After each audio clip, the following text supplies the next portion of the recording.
Assalamualaikum warahmatullahi wabarakatuh. Waalaikumsalam warahmatullahi wabarakatuh. Eee, Pak Pri, Nggih, Mas. gimana kabarnya Pak Pri? Sehat Pak Pri? Alhamdulillah semua keluarga dalam keadaan sehat walafiat.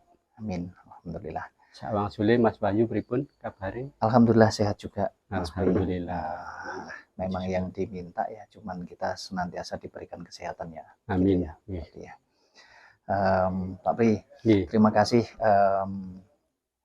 saya dan teman-teman dari Sinau Urip Channel, boleh silaturahmi ke rumahnya jenengan. Nggih, Mas. Nah, tadi pas saya ke sini dalam perjalanan kan memang udah tengah malam ya, ini sepi banget.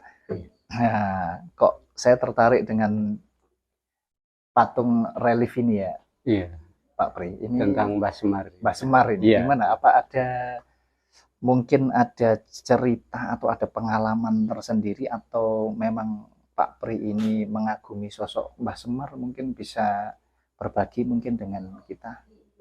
Iya.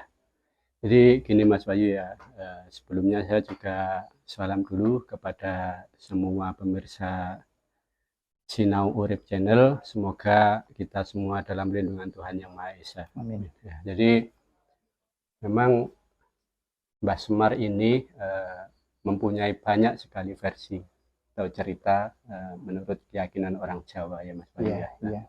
Cuma dari saya pribadi diawali dari waktu itu masih sekitar tahun 91-92 itu sebenarnya mendengar waktu itu ada orang punya hajatan itu ada memakai speaker waktu itu ya tengah malam apa ya istilahnya ada cerita tentang wayang kulit. Nah di situ membahas tentang Mbah Semar. Jadi, masih pakai ini ya berarti Pak Bri, masih pakai pengeras suara ya zaman itu ya? Pengeras suara. Tahun 91 itu masih usia berapa jenengan? Kurang lebihnya sekitar 15 tahun. Oh masih. Ya, tapi sudah remaja, ini ya sudah mulai ada kok saya dengar terus beberapa kali lagi ada orang yang memutar waktu itu ya kaset ya waktu yang di kampung kaset zaman dulu itu ya juga tentang wayang Mbah Semar ini. Nah, dari situ saya mulai ada tertarik tentang istilahnya gimana sih Mbah Semar ini. Waktu itu akhirnya saya nemui sosok sesepuh ya, sesepuh desa waktu itu ya. Beliau sudah almarhum sekarang dan saya tanya waktu itu memang kita memang belum paham apa-apa ya. Langsung saya tanya, Mbah Semar ini sebenarnya siapa sih?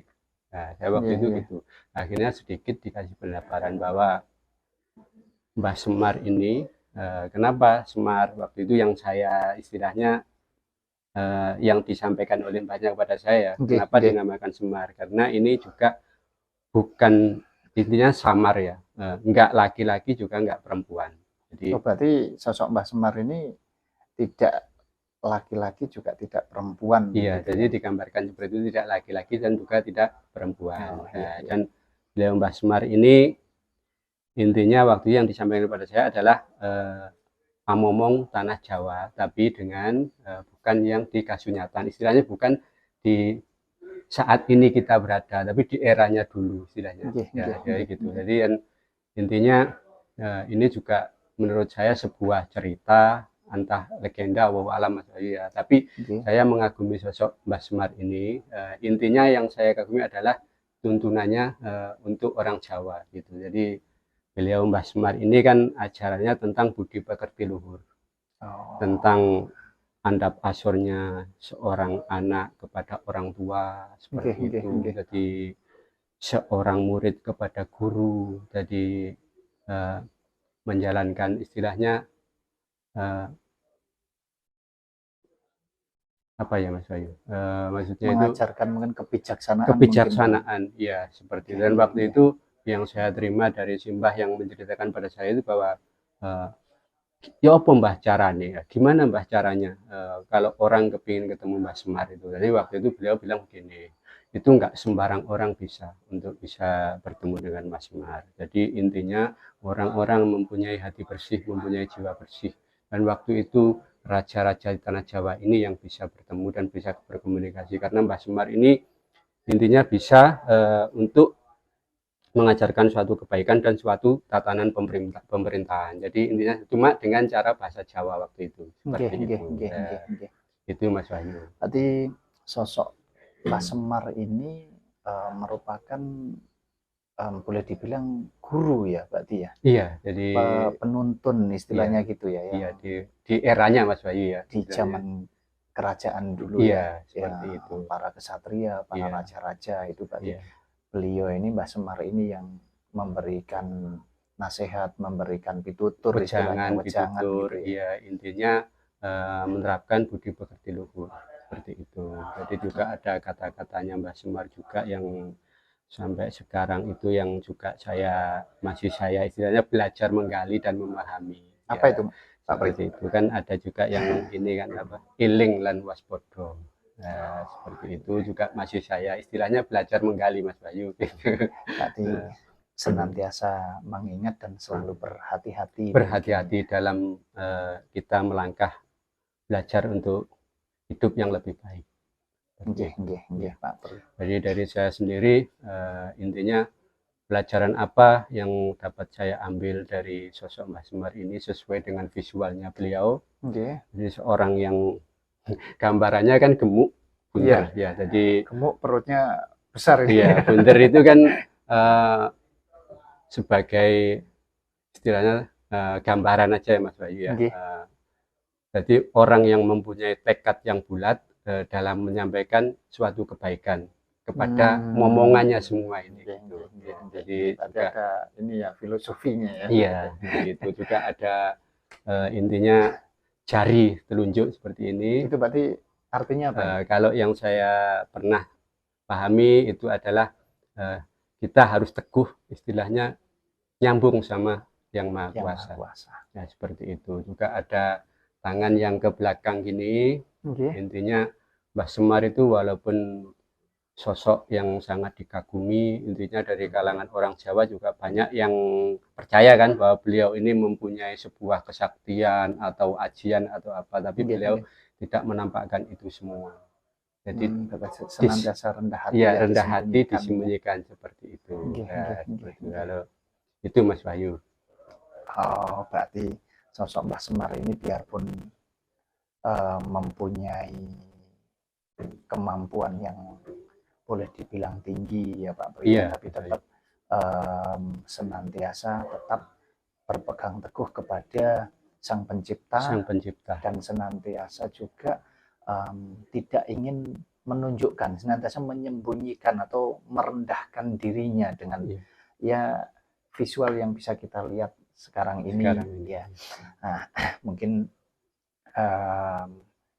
gini Pak Pri, saya ingin apa yang jenengan sampaikan ini tadi kan tentunya setiap orang punya sudut pandang yang berbeda-beda kan, gitu ya Pak Pri, karena kita bicara tentang sejarah leluhur itu luar biasa banyak sekali versinya kan, begitu nggih Pak Pri. Tapi kita senantiasa meyakini bahwa salah satunya sosok Mbah Semar ini tentunya adalah panutan, di mana ajaran-ajaran beliau ini tentunya juga bisa kita lakukan, bisa kita terapkan di dalam kehidupan kita sehari-hari agar menjadi lebih baik, dengan catatan ya iman kita tetap kepada Yang Maha Kuasa ya Pak ya.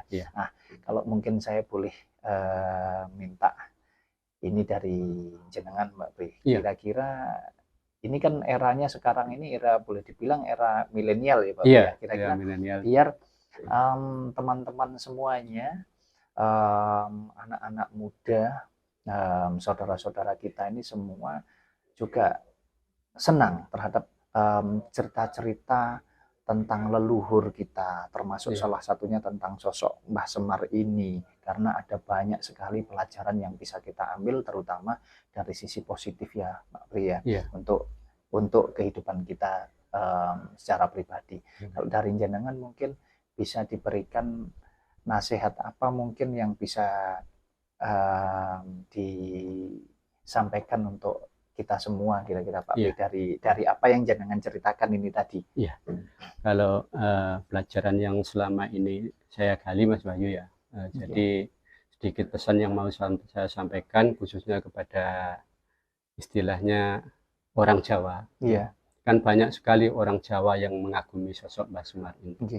Jadi pada dasarnya Mbah Semar juga sama dengan kita semua, makhluknya Sang Pencipta, ya. Dan tidak selayaknya kita yang sebagai pengagum, istilahnya kita itu menghormati ya leluhur kita dengan cara kita menyembah. Jadi enggak seperti itu. Jadi intinya kita wajib menghormati dari leluhur kita, tapi tetap kita berpegang teguh pada keimanan kita kepada Yang Maha Kuasa. Jadi untuk Mbah Semar hanya sebagai rasa istilahnya hormat saya, karena saya suka dengan figur beliau, akhirnya saya buat tradisi, tapi bukan untuk kita bahasa Jawanya diudi, dijalui segala macam, bukan yang seperti itu, Mas Bayu. Kita meminta pada Tuhan yang Maha Kuasa. Jadi seperti itu, Mas Bayu. Jadi mungkin untuk teman-teman kita yang adik-adik kita yang sekarang itu kan di zaman milenial ini juga bisa untuk belajar tentang sejarah, tentang budaya para leluhur kita, supaya kita juga nggak akan lupa kepada leluhur, karena tanpa adanya leluhur juga tidak akan ada kita. Tanpa perjuangan leluhur tidak mungkin kita hari ini bisa menikmati hidup yang lebih baik. Betul sekali. Iya, saya kira juga apa yang jenengan sampaikan sangat mencerahkan sekali ya Pak Pri ya. Mungkin teman-teman semua bisa belajar banyak, bukan hanya tentang tokohnya Mbah Semar, tapi ada banyak sekali tokoh-tokoh leluhur kita yang bisa kita ambil ininya ya Pak Pri ya, mungkin pelajarannya untuk kita jalankan di kehidupan kita gitu ya Mas Pri ya. Berarti itu teman-teman tetap bahwa kita itu senantiasa berpegang teguh kepada iman kita kepada Sang Pencipta ya Pak Pri. Dan kalaupun kita diberikan kelebihan dalam bentuk apapun oleh Yang Maha Kuasa, kita senantiasa tidak jadi orang yang sombong, kita tunjukkan di sana sini, tapi senantiasa kita simpan di dalam pribadi kita, seperti sosok Mbah Semar gitu ya Pak Pri. Itu Mas Bayu. Ya baiklah, terima kasih banyak waktunya Pak Pri. Sama-sama Mas Bayu. Sehat selalu dan bahagia selalu untuk jenengan sekeluarga. Amin. Juga teman-teman semua senantiasa diberikan kesehatan, dimurahkan rezeki, dilancarkan segala urusannya. Amin. Terima kasih. Pak Pri mungkin bisa minta tolong supaya teman-teman semua senantiasa dukung channel Sinau Urip Pak Pri. Iya. Disampaikan ke teman-teman. Buat teman-teman semua atau rekan-rekan kerja, intinya yang kenal sama kita semua, mohon dukungannya untuk Sinau Urip channel, bisa like atau subscribe. Siap itu. Ya, intinya kita sama-sama belajar tentang kehidupan ya teman-teman. Jangan lupa subscribe, like, komen, dan share. Semoga kita senantiasa bisa memberikan manfaat. Tetap ambil yang positif, yang negatif dibuang saja. Karena sama-sama belajar. Ya, Sinau Urip. Terima kasih. Assalamualaikum warahmatullahi wabarakatuh. Waalaikumsalam warahmatullahi wabarakatuh. Sampai jumpa.